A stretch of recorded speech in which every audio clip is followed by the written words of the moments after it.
UAE-based mega construction company Emaar to start mega mall project in Srinagar, Jammu and Kashmir. LG Sinha lays foundation stone. दूसरा मैं ये भी पढ़ रही थी कि सऊदी अरब ने भी जो ये डिसीजन लिया है कि अब इजी बेल आउट्स पर पाकिस्तान को पैसे नहीं मिलेंगे।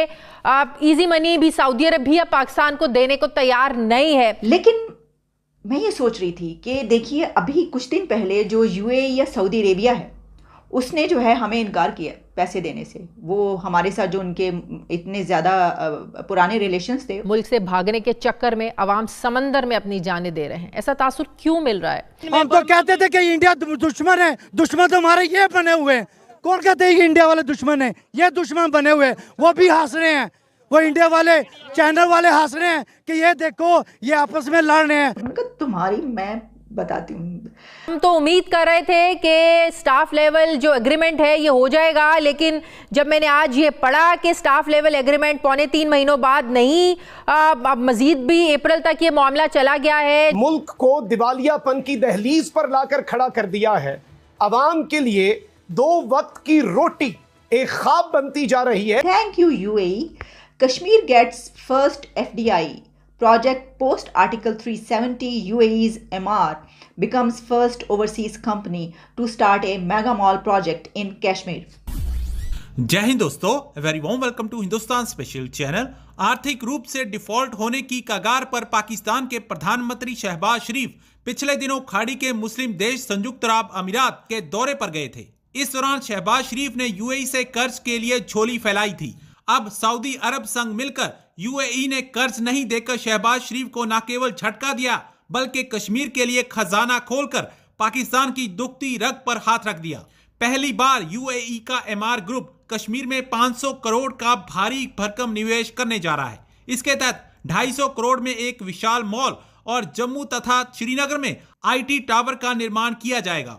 दुबई की चर्चित कंपनी एमार पहली ऐसी विदेशी कंपनी बन गई है जो 10 लाख वर्ग फुट इलाके में विशाल मॉल बनाने जा रही है। जम्मू कश्मीर में आर्टिकल 370 को खत्म किए जाने के बाद ये अपनी तरह का पहला निवेश है। इस मॉल को एमार और दिल्ली की एक कंपनी मिलकर बनाएगी। अब पाकिस्तानी मीडिया कश्मीर में यूएई की इतनी बड़ी इन्वेस्टमेंट देख सकते में है। UAE based mega construction company Emaar to start mega mall project in Srinagar, Jammu and Kashmir. LG Sinha lays foundation stone.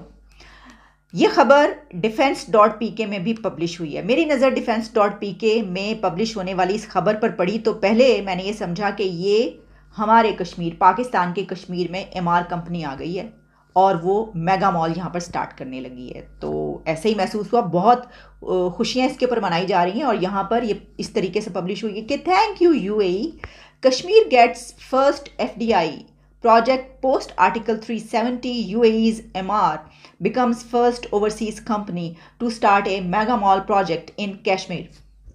देखिए बात तो खुश होने की है। खुशी की बात इसलिए कि पूरी दुनिया में कहीं पर भी लोगों के लिए अगर कोई काम हो रहा होगा और उनको उससे सहूलत होगी तो अच्छी बात है। आपको याद होगा कि कुछ अर्सा पहले दुबई के जो इन्वेस्टर्स थे और बिजनेसमैन थे उनकी मीटिंग हुई थी जब यहाँ पर एक कॉन्फ्रेंस हो रही थी मुस्लिम उम्मा की। उसी दौरान हमें पता चला था कि वहाँ पर कश्मीर में दुबई के लोग पहुँचे।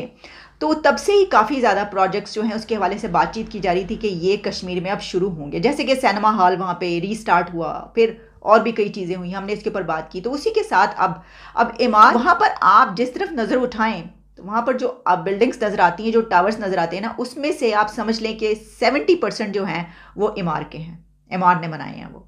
और उसके ऊपर लिखा होता है, वहाँ की एक है ये। यहाँ पर पाकिस्तान में या शायद इंडिया में नहीं होता, बांग्लादेश वगैरह इस रीजन में ऐसा नहीं नज़र आता। और भी जब हम बाहर निकलते हैं वहाँ पे भी जो टावर्स या बिल्डिंग्स होती हैं उसके ऊपर जो कंस्ट्रक्शन कंपनी है उसका नाम नहीं लिखा होता। लेकिन वहाँ पर दुबई में ऐसा है, यूएई में।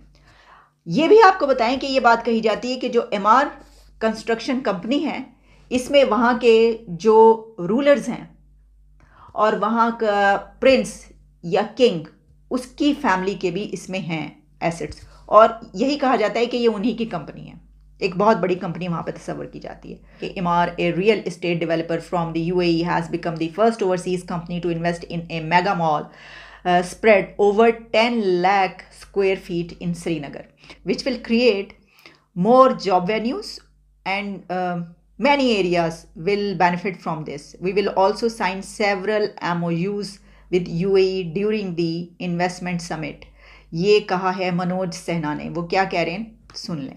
मोटे तौर पर ये 500 करोड़ रुपए का इन्वेस्टमेंट है, रोजगार भी बढ़ेगा और मुझे लगता है जम्मू कश्मीर या खास तौर से श्रीनगर और आसपास के लोगों की जो लंबे समय से आकांक्षा थी वो पूरी होगी।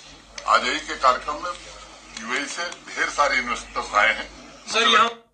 अच्छा जी, अब ये मैंने आपको खबर बता दी, लेकिन मैं ये सोच रही थी कि देखिए अभी कुछ दिन पहले जो यूएई या सऊदी अरेबिया है उसने जो है हमें इनकार किया पैसे देने से। वो हमारे साथ जो उनके इतने ज़्यादा पुराने रिलेशंस थे, उन्होंने हमें कहा कि यानी जो रूल्स रेगुलेशंस हैं वो भी चेंज हुए।